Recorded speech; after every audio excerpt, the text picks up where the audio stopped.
Chantagem e Confissão é um filme de 1929 dirigido por Alfred Hitchcock, estrelado por Annie Ondra, Sarah Allgood, Charles Patton e John Longden. Londres, 1929. Frank Webber, um ocupado detetive da Scotland Yard, parece mais interessado em seu trabalho do que em sua namorada, Alice White. Se sentindo ignorada, Alice concorda em sair com um elegante e educado artista que a convida para visitar seu luxuoso apartamento. Olá pessoas, sejam todos muitíssimo bem-vindos. Eu sou o Aleph e hoje é dia da gente fazer mais uma recapitulação falando sobre o filme de número 49 da lista. É o primeiro filme do Hitchcock que a gente tem aqui na lista. Ele já vinha fazendo filmes há algum tempo, mas esse é o primeiro que aparece aqui na lista. E é o primeiro filme dele que não é um filme mudo. E esse eu diria, inclusive, que é o primeiro filme que a gente tem aqui na lista que é totalmente falado, mais no sentido de que ele não tem os intertítulos do que no sentido de que ele tem fala o tempo todo. Porque, na verdade, ele tem várias cenas em que as pessoas não falam nada, elas mexem a boca e não sai fala. Mas ele também não tem texto. Essas cenas ficam sem fala mesmo, pra você interpretar só na imagem. Em especial, o começo do filme é bastante assim. Depois que as pessoas começam a falar, elas meio que falam o resto do filme inteiro. Mas o começo do filme é uma longa sequência em que as pessoas ficam mexendo a boca e não tem fala. Mas é considerado um filme totalmente falado, até porque, como eu falei, ele não tem intertítulos. Então, a única ferramenta de fala que ele usa é a fala em si. E no fim, parte dessa coisa acontece, eu acho que esse motivo de ter essa sequência inicial e depois mudar e tal, provavelmente acontece muito porque o filme começou a ser feito como um filme mudo. Ele realmente começou a ser produzido como um filme mudo, mas os filmes falados já estavam crescendo em popularidade. A gente já tinha pelo menos um filme inteiramente falado tendo sido lançado nos Estados Unidos. É um filme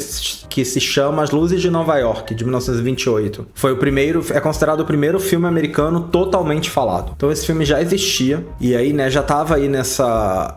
Foi uma revolução, assim, imediata pro público. E aí eles resolveram transformar esse filme num filme falado. Ali meio que no caminho da produção, né? E eu tô falando as curiosidades primeiro, antes de falar mais sobre a sinopse, porque a sinopse não entra em pontos muito importantes da trama, que pela sinopse não entrar neles, talvez eles possam ser considerados um spoiler, então eu quero deixar pra falar sobre eles um pouquinho depois. Eu tenho mais umas curiosidades ainda, vamos começar por aí. A atriz que faz a protagonista, que no caso é a Alice White, Annie Ondra, ela foi criada em Praga e ela tinha um sotaque tcheco muito forte. Então ela tinha sido escolhida, né? Como eu falei antes, a produção do filme começou como um filme mudo, então não era uma questão. Mas no momento em que resolveram transformar o filme num filme falado, o sotaque dela passou a ser um grande problema, porque não combinava com a personagem ela ter esse sotaque de estrangeira muito forte. Um problema é que a internet me diz, embora me pareça talvez um pouquinho forçado, porque eu penso que tinha outros jeitos de fazer isso, mesmo naquela época, porque outros filmes antes disso já fizeram de outros jeitos, mas vamos trabalhar com a informação que eu tenho aqui. A internet me diz que porque o som no filme era uma coisa muito nova, eles não conseguiam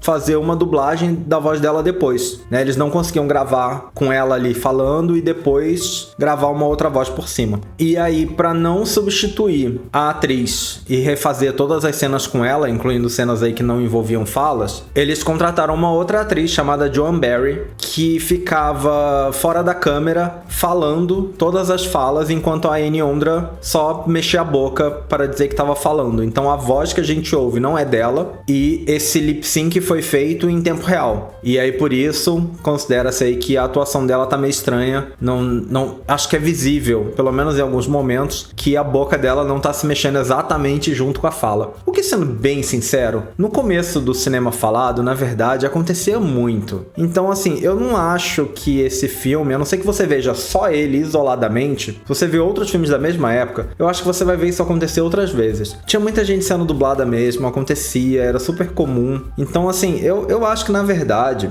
se você hoje pega vários filmes da época pra ver, esse não vai chamar atenção por causa disso, sabe? Especificamente, na minha opinião. Mas, realmente, fica uma coisa ali meio estranha quando você vê só esse. O que eu acho curioso que eu tava falando antes é que, assim, era possível gravar a fala da outra e reproduzir ela. Talvez o áudio ficasse pior. O áudio já não era muito bom, convenhamos. Então, porque já não era muito bom, eu não sei se isso ia tornar pior ainda, ou se na verdade os problemas iam meio que se cancelar e ia dar no mesmo. Porque a gente já teve outras coisas aí de experimentos de cinema com som, em que se, por exemplo, gravou uma música cantada primeiro, e aí botou a música pra tocar, enquanto filmava a pessoa só dublando ali, imitando, fazendo fazendo lip sync, né, da música que estava sendo reproduzida numa versão gravada. Isso foi feito antes desse filme, então isso podia ter sido feito. E isso permitiria que ela decorasse as falas, porque fazendo em tempo real é mais complicado, né? Enfim, tô só querendo elaborar no fato de que tinha outro jeito de se fazer isso. Talvez o jeito que eles fizeram seja realmente o que ficou melhor. Pode ser que outro jeito não ficasse tão bom. Mas existiam outros jeitos. Esse não era o único jeito de se fazer. Pode ser que tenha sido melhor.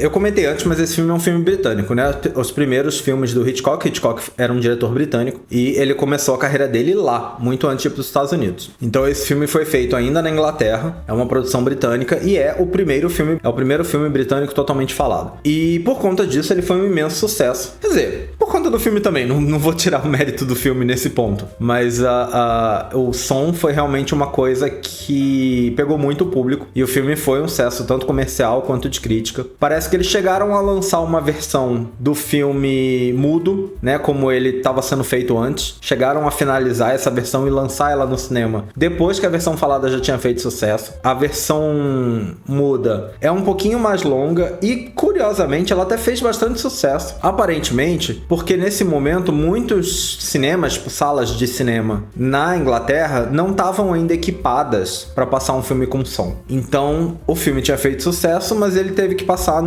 em lugares limitados. Então eles fizeram a versão sem som para passar nos outros lugares onde não era possível passar, e foi um sucesso também. E aí hoje em dia parece que é muito difícil encontrar essa versão sem falas, é bem mais difícil. A versão com falas é considerada aí a principal, a versão oficial e tal. E aí, vamos lá, eu vou falar uma coisa que talvez seja considerado um spoiler porque não tá na sinopse, mas pra ser sincero, no meu entendimento é a premissa básica do filme, tá? O que eu vou falar agora é algo que acontece muito cedo, e aí agora eu vou elaborar mais sobre essa sinopse, porque eu acho que dá pra elaborar mais em cima da sinopse. Porque o que acontece é que quando a Alice vai na casa desse artista que fica dando em cima dela, o que, assim, diga-se de passagem, ela já tá de rolo com ele há um tempo, porque ela já tem um combinado de se encontrar com ele antes. Não é tipo, ele viu ela na rua, parou ela na rua, deu em cima dela e aí ela foi pra casa dele. Eles meio que já tinham um combinado de se encontrar ali. Então o relacionamento dela com o policial já não tá vindo muito bem e ela já tava meio que conhecendo aí esse outro cara. E aí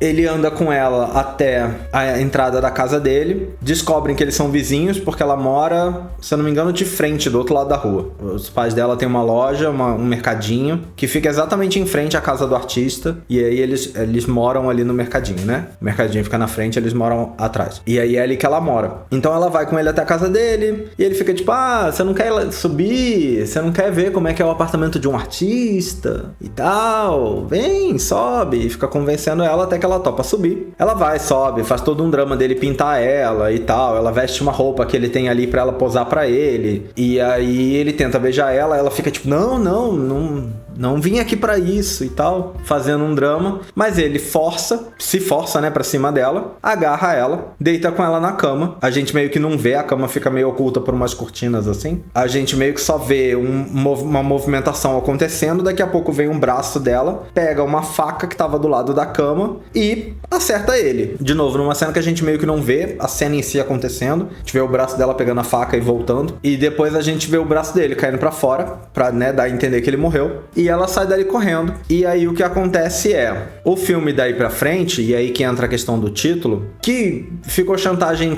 e confissão em português, mas em inglês é blackmail, que é apenas chantagem. A confissão foi adicionada no título em português. Foi ela que matou ele, não existe dúvida pra gente, espectador. E o namorado dela, policial, vai até o lugar e encontra uma luva dela, que já tinha sido mencionada antes e tal. Ele encontra uma luva dela lá e ele esconde a prova. Só que tem um cara que viu. Ele viu ela entrando com o outro na casa, viu ela saindo, e ele tem a outra luva. Sinceramente, eu assisti o filme 2 vezes nessa altura, né? Eu vi lá naquela época, eu vi agora de novo. Eu posso ter perdido alguma coisa e na verdade tá óbvio ali, eu que não reparei. Mas eu não entendi como que ele tem a luva. Eu não sei se ele entrou no apartamento e pegou, eu não sei se ela deixou cair, mas eu não acho que tem essa cena em que ela deixa a luva cair. Eu não entendi o que o cara tá fazendo com uma luva. O policial acha uma, mas o cara que tá fazendo a chantagem que viu tem outra. Eu não sei por que ele tem outra. Enfim, ele fica chantageando os dois, porque ele sabe que foi ela que matou. E aí fica essa coisa. Essa é a grande trama do filme, né? Essa é a chantagem da história. É esse cara com informações chantageando o casalzinho ali, ameaçando ir pra polícia se eles não derem dinheiro pra ele. Basicamente isso. E aí, eu não preciso dizer como o filme termina, né?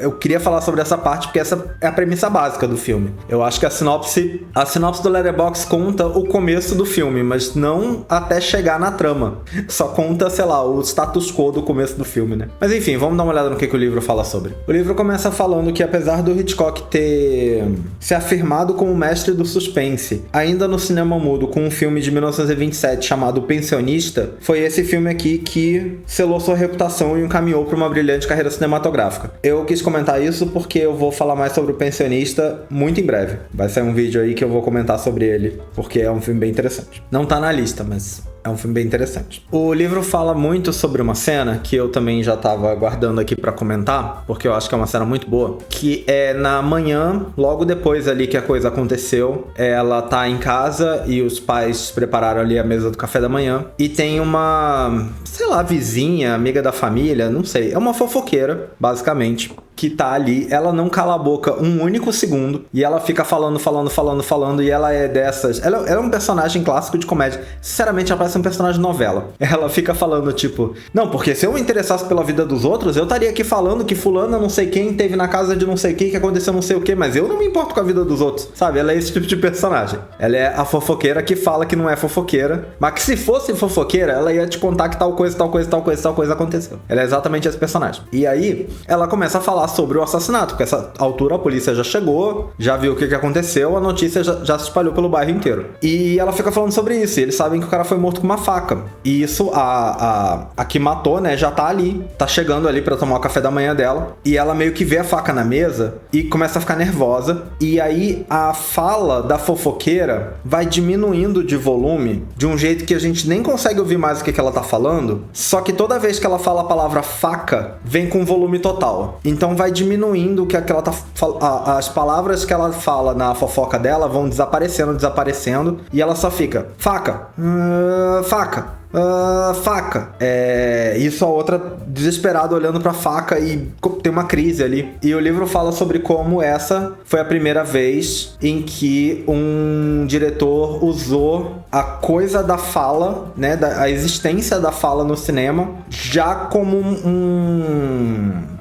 um artifício narrativo e não apenas como fala, né? Ele fala sobre como os Estados Unidos, nesse momento, estava fazendo filmes em que toda fala tinha que ser uma dicção muito boa e uma locução muito boa para que você entendesse muito bem o que a pessoa tá falando. Então tudo era dito de um jeito muito claro e tal. E que aí aqui ele brinca com isso, na verdade ele some com a fala para usar a fala como estratégia ali, uma função na narração. E é muito engraçado dizer que é a primeira vez que alguém fez isso. É o primeiro filme totalmente falado que a gente tem na lista, né? Antes desse teve outros? Teve, fora da lista, né? Existiram outros, mas ainda assim muito poucos, pelo que eu entendo. Eu não sei, teria que catar uma lista de quais são os filmes totalmente falados, porque eu não tô incluindo o Cantor de Jazz aqui, eu tô pensando em filmes que são realmente 100% falados. Tem pelo menos um antes desse, mas quantos tem eu não faço ideia. Não acho que tem muitos. Então é interessante que, na verdade, muito cedo. Ele fala de um jeito como se fosse uma coisa que, tipo, olha, isso aconteceu aqui, mas foi muito cedo, né? E realmente eu acho que é uma cena, assim, impecável. A personagem da fofoqueira, no geral, já é uma personagem ótima. Ela já usa a fala de um jeito porque ela não cala a boca, né? Então, o fato dela não calar a boca, a fala é uma fala que preenche a cena. Até a gente ter esse momento em que a fala dela vai diminuindo pra gente só ouvir a faca. Então, eu acho que é muito interessante, assim. É um filme que, no geral, ele é muito legal. É o primeiro filme do Hitchcock na lista. Eu arrisco dizer que, se você for analisar a carreira do Hitchcock, eu arrisco dizer que esse tá longe de ser um dos melhores filmes dele, tá? Essa altura, eu tô recapitulando aqui, né? Então, essa altura a gente já viu alguns, falta um tanto ainda, de filmes dele, só dos que estão na lista, falta um tanto ainda pra ver. Inclusive, como eu sempre comento, os mais famosos a gente não chegou ainda. Porque, né, Psicose, Janela Indiscreta e Um Corpo que Cai, eu acho que são os 3 filmes mais famosos do Hitchcock. Posso estar enganado, mas eu acho que são os 3 filmes mais famosos do Hitchcock e a gente não chegou em nenhum deles ainda. Então, assim, eu diria que Chantagem e Confissão, na filmografia do Hitchcock, não é um auge, mas salvo aí esse adendo, eu diria que é um ótimo filme, de verdade, assim. É um filme que reflete a época em que ele foi feito em alguns momentos, na questão técnica, eu digo. É um filme curto, então é um filme super tranquilo de assistir. Não é mudo mesmo, então quem não curte aí a coisa do filme mudo, pode ir tranquilo, porque não é mudo mesmo. Como eu falei, o filme começa com uma sequência de cenas em que as pessoas ficam mexendo a boca e não sai fala. Mas é realmente porque eu acho que isso foi feito porque o filme começou sendo produzido mudo mesmo, e não por outros motivos. Mas no resultado final, ficou uma ideia de que essa cena é meio que uma introdução, sabe? Não é tão importante assim que tivesse falas nessas cenas. É realmente uma introdução do filme. Quando começa a história de verdade, começa a ter fala e dali tem fala até o final. Mas é isso, eu diria que não é uma obra-prima do diretor, mas é um filme bem legal, eu acho que foi bem interessante de assistir. E eu recomendo, assim, pra quem gostar de uma história de suspense, de chantagem, porque realmente o nome não é à toa, é uma história sobre chantagem, essencialmente, e um suspense do que vai acontecer em relação a isso. E que eu acho que é um filme interessante, como eu falei, é um filme curto, é dinâmico, sabe? Ele é um filme bem dinâmico. Que, aliás, é uma característica que eu gostava muito do Hitchcock, principalmente no começo. Não terminei de ver os filmes dele ainda, né? Os que estão na lista. Mas pensando nos últimos que a gente viu, eu acho que tem uns filmes que, na minha opinião, comparado com a própria filmografia do Hitchcock no começo, foram ficando meio arrastados. Não necessariamente ao ponto de se tornar algo ruim, mas eu acho que foram ficando um pouquinho arrastados. E eu acho que no começo ele era muito dinâmico. Os dois primeiros filmes dele nessa lista são dois que eu gostei bastante, esse aqui mais um. E justamente me chama a atenção que eu acho que são filmes muito dinâmicos. E eu achei isso bem legal. Foi um ponto bem forte, assim, pra gostar do diretor, sabe? Na minha opinião. Mas é isso. Você já viu esse filme? Deixa aí nos comentários o que você achou. Eu espero que vocês tenham gostado desse vídeo. Em breve nós estamos de volta com mais um. Até a próxima. Valeu! Até mais!